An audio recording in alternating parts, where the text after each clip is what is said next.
ভয়ঙ্কর এক জঙ্গল, যেখানে কোনো মানুষ আসলে আর ফিরে যেতে পারে না, কারণ এখানে বসবাস করে এক ভয়ঙ্কর আকৃতির দানব। কিন্তু একদিন ভুল করে দুজন ছেলেমেয়ে চলে আসে ক্যাম্প করতে, কিন্তু ভয়ঙ্কর দানবটি সে দুজন ছেলেমেয়ের মধ্যে থেকে মেয়েটিকে তুলে নিয়ে যায়। হাই, আমি হৃদয়, আর আপনারা দেখছেন সিনেমা বাক্স। গল্পের শুরুতেই আমাদের দেখানো হয় আমেরিকার একটি জঙ্গলকে, যেখানে গাড়ি করে আসে দুজন ছেলে মেয়ে। তাদের মধ্যে মেয়েটির নাম হচ্ছে নাতানি এবং ছেলেটির নাম হচ্ছে টেইলর। সম্পর্কে তারা গার্লফ্রেন্ড বয়ফ্রেন্ড। তাই টেইলর এই জঙ্গলে এসেছে তার গার্লফ্রেন্ড নাতানিকে রিং পরিয়ে প্রপোজ করবে বলে। তারা দুজনেই বেশ খুশি ছিল। তারপর তারা জঙ্গলের ভিতর ঘোরাঘুরি করে এবং নাতানি জঙ্গলের চারপাশ ক্যামেরা বন্দি করতে থাকে। সন্ধ্যা হওয়ার আগেই নাতানি এবং টেইলর সেখানে তাঁবু ডানায়। একটু পর নাতানি এবং টেইলর যখন একসাথে দাঁড়িয়ে থাকে, তখন টেইলর মনে মনে ভাবতে থাকে এখনই প্রপোজ করার সঠিক সময়। টেইলর সুযোগ বুঝে নাতানিকে প্রপোজ করে ফেলে। নাতানি এভাবে প্রপোজাল পেয়ে আবেগপ্রবণ হয়ে পড়ে। তারা দুজনেই সেখানে বেশ কিছু ভালো সময় কাটায়। তারপর তারা ক্যাম্পের উদ্দেশ্যে চলে যায়। গভীর রাতে কিছু একটা শব্দের কারণে নাতানির ঘুম ভেঙে যায়। তাই তখনই নাতানি টেইলরকে জাগিয়ে তোলে।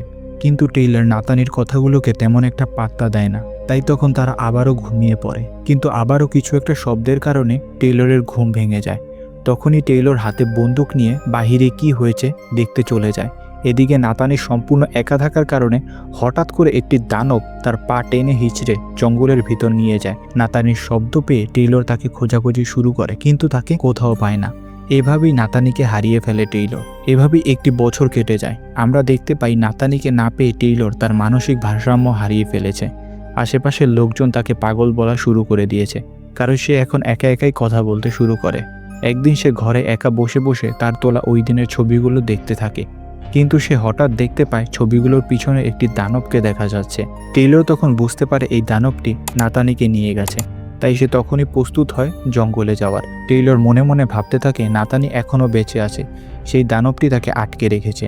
তারপর গাড়ি নিয়ে জঙ্গলের উদ্দেশ্যে বেরিয়ে পড়ে। টেইলর জঙ্গলে যায় ফুল লোডেড একটি স্নাইপার নিয়ে। তারপর সে হাঁটতে হাঁটতে যখন জঙ্গলের কাছে চলে আসে, হঠাৎ করে টেইলরের পিছন দিয়ে দানব আকৃতির কে যেন চলে যায়।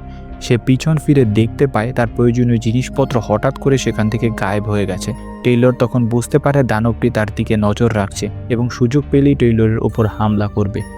যেহেতু টেইলরের কাছে ক্যাম্প করার মতো কোনো জিনিস ছিল না, তাই সে তখন চিন্তা করে গাড়ির মধ্যে আজকে সারা রাত কাটিয়ে ফেলবে। রাত কোনো মতে কাটিয়ে ফেলেও দিন হতে না হতেই দানবটি তার উপর আক্রমণ করে দেয়। এই আক্রমণের ফলে টেইলর প্রচণ্ড পরিমাণে ভয় পেয়ে যায়। সে তখন এলোপাতাড়ি গুলি চালাতে শুরু করে। গুলি চালানোর পরে দানবটি সেখান থেকে আপাতত চলে যায়। টেইলর একদিন জঙ্গলের মধ্যে একা বসে ভাবতে থাকে এবং বিরক্ত হতে থাকে যে এতদিন হয়ে গেল সে এখনও নাতানির কোনো খোঁজ পায়নি। কিন্তু হঠাৎ করে সেই দানবটি টেইলরের উপর হামলা করে। তাদের মধ্যে প্রচণ্ড লড়াই শুরু হয়ে যায়। দানব টেইলরকে এদিক ওদিক ছুঁড়ে ফেলতে থাকে, কিন্তু টেইলর সুযোগ বুঝে দানবটির ওপর গুলি চালায়। এতে দানবটি প্রচণ্ড আঘাত পায় এবং দানবটি সেখান থেকে চলে যায়। কিন্তু আমরা দেখি টেইলরের চোখে মুখে রাগ ফুটে উঠেছে। তাই সে একটি প্ল্যান করে দানবকে মেরে ফেলার। সে তখনই গাড়ির কাছে চলে আসে এবং পেট্রোলের বোতল দিয়ে পেট্রোল গাড়ির চারপাশে ছিটাতে থাকে এবং টেইলর গাড়ির ভিতরে এসে বসে। তারপর গাড়ির হর্ন অটো মোডে সেট করে দেয়। গাড়ির হর্ন লাগাতার বাজতে শুরু করে এবং টেইলর একটি গাছের পিছনে এসে দাঁড়ায়। দানবটি যখনই টেইলরের গাড়ির কাছে চলে আসে, টেইলর সুযোগ বুঝে গাড়িতে আগুন লাগিয়ে দেয়। প্রচণ্ড পরিমাণে আগুন লাগার কারণে দানবের শরীরেও আগুন লেগে যায়। শরীরে আগুন লাগা সত্ত্বেও দানবটি জঙ্গলের ভিতর চলে যেতে থাকে। আর এদিকে টেইলর লাগাতার দানবের শরীরে গুলি করতে থাকে, আর এক পর্যায়ে দানবটি মারা যায়। তো আজকের মুভি এক্সপ্লেন ভিডিও আপনার কাছে কেমন লেগেছে অবশ্যই কমেন্ট করে জানাবেন। ভিডিও ভালো লাগলে চ্যানেলটি সাবস্ক্রাইব করতে ভুলবেন না। আজকের মতো যাই, দেখা হবে পরবর্তী ভিডিওতে।